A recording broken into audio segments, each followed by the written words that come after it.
আব্বা কি দুইটা পয়সা চাই, হ্যাঁ দুইটা পয়সা চাই আল্লাহ। দুইটা পয়সা চান? রিজিকের মালিক কে? আল্লাহ আল্লাহ। আল্লাহ তো আপনার জন্য রিজিক পাঠাইছে। আল্লাহ দিবা। আল্লাহ দিব। এক, দুই, ধরেন আপনি এটা একটা গনেন, ধরেন হ্যাঁ এটা রাখেন। তিন, কত হয়েছে এখানে? তিনটা। আপনি কি হারে থেকে ভয় পেতেছেন নাকি? হারে থেকে ভয় পেয়েছেন? না এলো আমার চাচা লাগা, চাচা লাগে? আচ্ছা চাচা লাগে। আচ্ছা ঠিক আছে, ভয় পাওয়ার কোনো কারণ নাই, দাঁড়ান। এ ধরেন,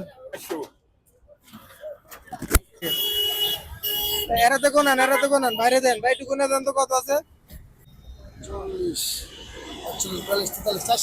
430 টাকা দেন, এবার ওনা হাতে দেন। এই যে কত পেলেন এখানে? 430। 430। এটা কে দিছে? দিছে আমার আব্বা।